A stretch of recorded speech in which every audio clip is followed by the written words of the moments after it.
प्रकाशन। क्या इजराइल का आयरन डोम खत्म होने वाला है? अगर नहीं तो ईरान का मिसाइल अटैक क्यों नहीं रुक रहा? आयरन डोम खत्म नहीं हो रहा है, लेकिन इसकी कुछ हैं। यहां प्रस्तुत है ईरान और इजराइल के बीच वर्तमान टकराव का विस्तृत ऐतिहासिक, राजनीतिक और सामरिक विश्लेषण, जो इस संघर्ष की जड़ों, कारणों और संभावित परिणामों को गहराई से समझाता है। एक पूर्ण कथा शैली में ईरान और इजराइल के बीच छाया युद्ध से वास्तविक युद्ध तक, कहानी, कारण और वर्तमान हालात। कहानी की शुरुआत 1979 की ईरानी क्रांति से। ईरान और इजराइल कभी दुश्मन नहीं थे। 1979 से पहले, जब ईरान में शाह राजा मोहम्मद रजा पहलवी की सरकार थी, तब ईरान और इजराइल के बीच अच्छे संबंध थे। इजराइल को तेल मिलता था और दोनों देश तकनीकी व सैन्य सहयोग में जुड़े थे। लेकिन 1979 में इस्लामी क्रांति हुई। अयातुल्ला खोमैनी ने सत्ता संभाली और ईरान एक कट्टर इस्लामी गणराज्य बन गया। नई सरकार ने इजराइल को शैतान का प्रतीक घोषित कर दिया। ईरान ने फिलिस्तीन को स्वतंत्रता दिलाने का मुद्दा उठाया और इजराइल के खिलाफ सक्रिय रूप से बोलना शुरू कर दिया। यहीं से ईरान इजराइल शत्रुता की नई कहानी शुरू हुई।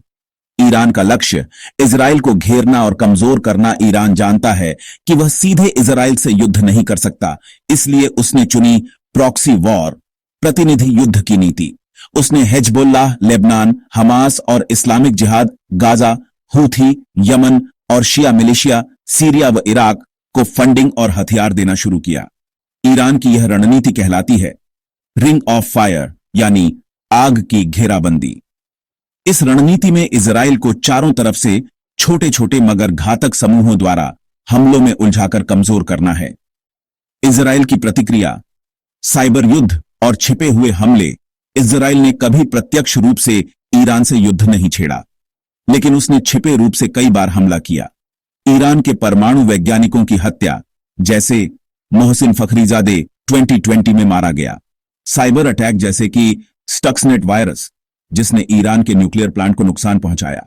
सीरिया में ईरान समर्थित ठिकानों पर एयर स्ट्राइक, हिजबुल्लाह की गतिविधियों पर नजर और हवाई हमले। इजराइल का मकसद है कि ईरान परमाणु बम न बना सके और इसके प्रॉक्सी कमजोर रहे। परमाणु हथियार। असली युद्ध का डर ईरान का परमाणु कार्यक्रम, जिसे वह शांतिपूर्ण कहता है, इजराइल के लिए सबसे बड़ा खतरा है। इजराइल को डर है कि अगर ईरान ने परमाणु हथियार बना लिया तो वह उसे सीधे या किसी प्रॉक्सी के जरिए इस्तेमाल कर सकता है। इसी वजह से इजराइल बार बार कहता है 2024, 2025। छाया युद्ध से खुली लड़ाई तक इजराइल और ईरान के बीच 2024 में टकराव खुलकर सामने आने लगा, जब हमास ने 7 अक्टूबर 2023 को इजराइल पर बड़ा हमला किया। इजराइल ने गाजा पर जवाबी हमला किया, लेकिन इसके साथ ही लेबनान से हिजबुल्लाह, यमन से हूथी, सीरिया से मिलिशिया ने मिसाइल और ड्रोन हमले शुरू कर दिए। इजराइल का कहना है कि इन सभी हमलों के पीछे ईरान की योजना है। अप्रैल 2024 में ईरान ने पहली बार सीधे इजराइल पर मिसाइलें और ड्रोन दागे, जिससे यह छिपा हुआ संघर्ष अब एक खुली लड़ाई बन गया। क्या कोई समाधान है या यह युद्ध और बढ़ेगा? संभावनाएं दो हैं। 1. राजनयिक रास्ता, डिप्लोमैटिक पाथ। अमेरिका, यूरोप, चीन और यूएन जैसे देश ईरान इजराइल तनाव को नियंत्रित करना चाहते हैं। अगर ईरान परमाणु कार्यक्रम में पारदर्शिता दिखाए और इजराइल प्रॉक्सी हमलों पर संयम बरते, तो शांति की संभावना है। 1. बड़ा युद्ध, फुल स्केल वॉर। अगर हिजबुल्लाह ने पूरे स्केल पर हमला किया या ईरान ने इजराइल के शहरों पर मिसाइल दागी, तो इजराइल एक पूर्ण युद्ध शुरू कर सकता है। इसका असर पूरे मध्य पूर्व और शायद दुनिया की अर्थव्यवस्था पर भी पड़ेगा, खासकर तेल और सुरक्षा पर। अंतिम विश्लेषण, यह केवल एक युद्ध नहीं, बल्कि दो विचारधाराओं की टक्कर है। ईरान इस्लामी क्रांति और पश्चिम विरोधी सोच का प्रतीक है। इजराइल लोकतांत्रिक, पश्चिम समर्थित राष्ट्र है। इन दोनों के बीच का संघर्ष सिर्फ सीमाओं का नहीं, बल्कि विचारधारा, भविष्य, शक्ति और सुरक्षा का युद्ध है। अगर आप चाहें तो मैं इस पूरे विषय को एक वीडियो स्क्रिप्ट, सामूहिक व्याख्यान या एनिमेटेड डॉक्यूमेंट्री नैरेशन के रूप में भी तैयार कर सकता हूं। आप चाहें तो what if Israel and Iran go to full war पर कल्पनात्मक स्टोरी भी बना सकता हूं। नमस्कार, मैं रवीश कुमार। आज हम बात कर रहे हैं आयरन डोम की, इजराइल की वह तकनीक जो रॉकेट हमलों को हवा में ही नष्ट कर देती है। सोचिए, आपके शहर की तरफ कोई रॉकेट आ रहा है और अचानक आसमान में धमाका, रॉकेट गायब। आयरन डोम यही करता है, खतरे को पहचानता है, ट्रैक करता है और इंटरसेप्टर मिसाइल से उसे खत्म कर देता है। इजराइल के लिए यह तकनीक क्यों जरूरी है? क्योंकि उसके चारों ओर ऐसे संगठन हैं, हमास, हिजबुल्लाह, जो अक्सर रॉकेट दागते हैं। इन हमलों का मकसद सिर्फ सैन्य ठिकाने नहीं, बल्कि आम लोगों में डर फैलाना भी है। आयरन डोम लोगों को भरोसा देता है कि कोई उनकी रक्षा कर रहा है। इसकी सबसे बड़ी खासियत है इसकी स्मार्टनेस। यह सिर्फ उन्हीं रॉकेट्स को निशाना बनाता है जो आबादी वाले इलाकों की तरफ बढ़ रहे हों। इजराइल का दावा है कि आयरन डोम 90% से ज्यादा खतरों को रोकने में कामयाब रहा है। लेकिन क्या आयरन डोम पूरी तरह अभेद्य है? नहीं। सबसे बड़ी चुनौती है स्वॉर्म अटैक। जब एक साथ सैकड़ों रॉकेट दागे जाते हैं, सिस्टम ओवरलोड हो जाता है और कुछ रॉकेट बच निकलते हैं। दूसरी चुनौती है हथियारों की विविधता। अब दुश्मन सिर्फ छोटे रॉकेट नहीं, बल्कि लंबी दूरी की मिसाइलें, क्रूज मिसाइलें और ड्रोन भी इस्तेमाल कर रहे हैं। हर हथियार की अपनी चाल होती है और आयरन डोम हर खतरे को नहीं रोक सकता। तीसरी चुनौती है लागत।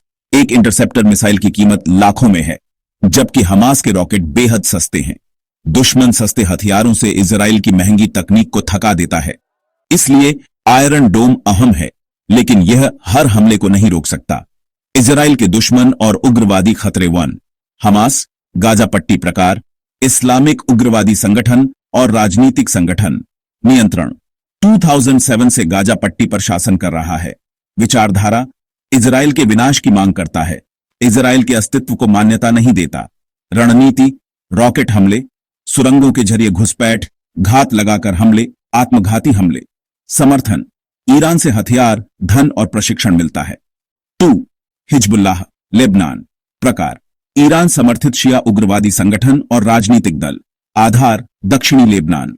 शक्ति अनुमानतः 1 लाख से अधिक रॉकेट और मिसाइलें। रणनीति सीमा पार हमले, रॉकेट हमले, ड्रोन अभियानों का संचालन। खतरा मध्य पूर्व का सबसे शक्तिशाली गैर राज्य सैन्य समूह माना जाता है। 3 फलस्तीनी इस्लामिक जिहाद, PIJ प्रकार, गाजा में स्थित उग्रवादी संगठन। विचारधारा हमास से भी अधिक कट्टर, इजराइल के पूर्ण विनाश का लक्ष्य। समर्थन ईरान से वित्तीय और सैन्य सहायता प्राप्त। प्रसिद्धि रॉकेट हमले और आत्मघाती हमलों के लिए जाना जाता है। 4 ईरान राजकीय दुश्मन प्रकार, क्षेत्रीय प्रतिद्वंद्वी और राज्य स्तर का दुश्मन। स्थिति इजराइल को समाप्त करने की सार्वजनिक मांग करता है। खतरे हिजबुल्लाह, हमास, PIJ, हौथी जैसे संगठनों को समर्थन, विरोधी समूहों को लंबी दूरी की मिसाइलें, ड्रोन और हथियार मुहैया कराना। परमाणु महत्वाकांक्षाओं का संदेह, जिसे इजराइल अस्तित्व के लिए खतरा मानता है। 1 सीरियाई सरकार, ईरान समर्थित मिलिशिया, सीरिया में प्रकार, सीरिया में ईरानी सैन्य उपस्थिति के कारण शत्रुतापूर्ण वातावरण। खतरा ईरान सीरिया का उपयोग इजराइल की सीमा के पास हथियार स्थानांतरित करने और हमले के लिए करता है। इजराइल की कार्रवाई सीरिया में ईरानी ठिकानों पर बार बार हवाई हमले करता है। 2 हौथी विद्रोही, यमन प्रकार, ईरान समर्थित शिया उग्रवादी संगठन। खतरा हाल के वर्षों में गाजा संघर्षों के दौरान इजराइल पर लंबी दूरी की मिसाइलें और ड्रोन दागे। दायरा लाल सागर के जरिए यमन से हमले। 3 ISIS और अल-कायदा से जुड़े संगठन, सीनाई प्रायद्वीप, सीरिया। प्रत्यक्ष खतरा कम, लेकिन कभी-कभी मिस्र के सीनाई क्षेत्र से सीमा पार हमले की कोशिश करते हैं। इजराइल इन समूहों से निपटने के लिए सुरक्षा बफर और खुफिया नेटवर्क बनाए रखता है। सारांश मुख्य राज्य दुश्मन ईरान, मुख्य गैर राज्य उग्रवादी हमास, हिजबुल्लाह, इस्लामिक जिहाद। अन्य खतरे सीरिया में ईरान समर्थित समूह, यमन में हौथी, सीनाई क्षेत्र के जिहादी। इजराइल उन्नत रक्षा प्रणालियों जैसे आयरन डोम, एरो, डेविड्स स्लिंग, मजबूत खुफिया एजेंसियों, मोसाद, शिनबेट और तेज सैन्य जवाबी रणनीति के माध्यम से इन खतरों को रोकने या समाप्त करने के लिए हमेशा तैयार रहता है। इजराइल की सुरक्षा सिर्फ आयरन डोम पर नहीं टिकी है। यह एक मल्टी लेयर डिफेंस सिस्टम है, जैसे प्याज की परतें। सबसे नीचे आयरन डोम है, जो छोटे रॉकेट्स से बचाता है। दूसरी परत है डेविड्स स्लिंग, यह मध्यम और लंबी दूरी की मिसाइलों, ड्रोन और विमानों को रोकता है। तीसरी और सबसे ऊपरी परत है एरो सिस्टम, जो लंबी दूरी की बैलिस्टिक मिसाइलों को अंतरिक्ष में ही नष्ट कर सकता है। हर परत की अपनी भूमिका है, अगर एक चूक जाए तो दूसरी तैयार रहती है। इजराइल की असली ताकत इसी बहुस्तरीय सुरक्षा में है। यह रणनीति दिखाती है कि कोई एक तकनीक परफेक्ट नहीं, लेकिन मिलकर वे लगभग हर खतरे को रोक सकते हैं। प्रश्न: अगर इस्लाम धर्म की जड़ें इसराइल अर्थात ऐतिहासिक फिलिस्तीन की भूमि से जुड़ी हैं, तो फिर मुसलमान इसराइल को खत्म या नष्ट क्यों करना चाहते हैं? उत्तर: यह बहुत अच्छा और गहराई वाला सवाल है। इसका जवाब 3 स्तरों में छिपा है: धर्म, राजनीति और इतिहास। आइए इसे चरण दर चरण समझते हैं। 1. इस्लाम की जड़ें भी इसी भूमि से जुड़ी हैं। इस्लाम में यह विश्वास किया जाता है कि अल अक्सा मस्जिद यरूशलेम में स्थित इस्लाम का तीसरा सबसे पवित्र स्थल है, मक्का और मदीना के बाद। यहीं से पैगंबर मोहम्मद ने मेराज की रात, इसरा व मीराज में स्वर्ग की यात्रा की थी। कई इस्लामी पैगंबर जैसे इब्राहिम, अब्राहम, मूसा, दाऊद, डेविड और सुलेमान इस भूमि से गहराई से जुड़े हुए हैं। 2. तो फिर संघर्ष क्यों है? इस संघर्ष का मुख्य कारण धार्मिक नहीं, बल्कि राजनीतिक और भू राजनीतिक जियोपॉलिटिकल है। 1948 इसराइल की स्थापना और फिलिस्तीनियों का विस्थापन। जब 1948 में इसराइल की स्थापना हुई, तब लाखों फिलिस्तीनी मुसलमानों को उनके घरों और जमीनों से जबरन निकाला गया। वे शरणार्थी बन गए और आज भी बहुत से लोग जॉर्डन, लेबनान, सीरिया, गाजा और वेस्ट बैंक के शरणार्थी शिविरों में रह रहे हैं। इससे पूरे अरब जगत में गहरा आक्रोश फैल गया। हमारी जमीन पर यहूदी राष्ट्र कैसे बना? बी. यरूशलेम पर नियंत्रण। 1967 के युद्ध में इसराइल ने पूरा यरूशलेम अपने कब्जे में ले लिया। मुसलमानों को डर है कि अल अक्सा मस्जिद को नुकसान पहुंचाया जा सकता है या वहां पर यहूदी मंदिर को फिर से बनाया जा सकता है, जो इस्लामी भावनाओं के लिए एक बड़ा आघात होगा। सी. इस्राएली नीतियां और फिलिस्तीनियों की पीड़ा। वर्षों से चले आ रहे इस्राएली कब्जे, वेस्ट बैंक में यहूदी बस्तियां, गाजा में सैन्य अभियान और एक स्वतंत्र फिलिस्तीनी राष्ट्र की अनुपस्थिति ने मुसलमानों और अरबों के बीच गहरी नाराजगी पैदा कर दी है। इससे कुछ कट्टरपंथी समूहों में इजराइल को खत्म करने की सोच को बल मिलता है, हालांकि सभी मुसलमान ऐसा नहीं सोचते।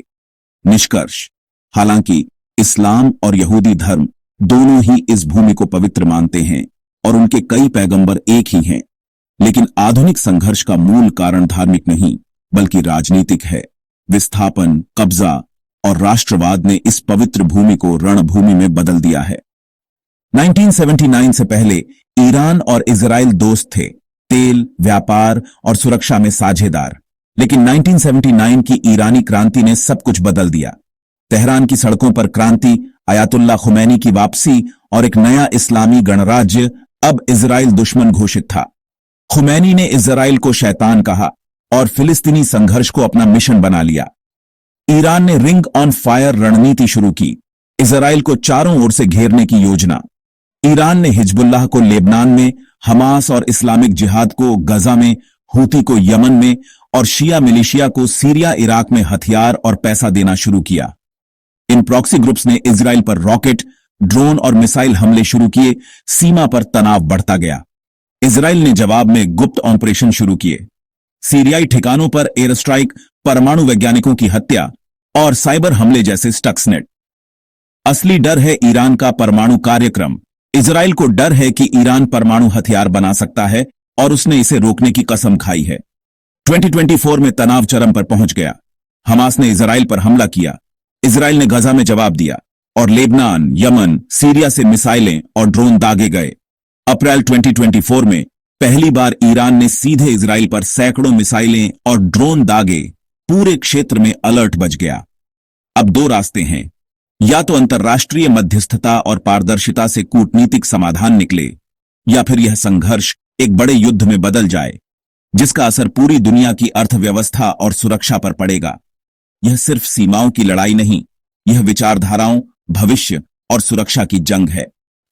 सवाल है, क्या आयरन डोम युद्ध जिता सकता है? जवाब है नहीं। यह एक रक्षात्मक प्रणाली है, आक्रामक नहीं। आयरन डोम गोलकीपर की तरह है, गोल बचा सकता है, मैच नहीं जिता सकता। इसकी सबसे बड़ी सफलता सैन्य नहीं, बल्कि मनोवैज्ञानिक है। यह लोगों को सुरक्षा का एहसास देता है। यह सरकार को सोचने का समय देता है, लेकिन शांति नहीं ला सकता। आज के युद्ध में, जहां ड्रोन और सस्ते हथियार आम हैं, आयरन डोम की सीमाएं और भी स्पष्ट हो गई हैं। कोई भी रक्षा प्रणाली 100% फुल प्रूफ नहीं हो सकती। असली समाधान सैन्य तकनीक में नहीं बल्कि कूटनीति और संवाद में है। आयरन डोम समय खरीद सकता है, शांति नहीं। ईरान इजराइल युद्ध, अगर अंत में परमाणु हमला हुआ तो कहानी की वर्तमान स्थिति।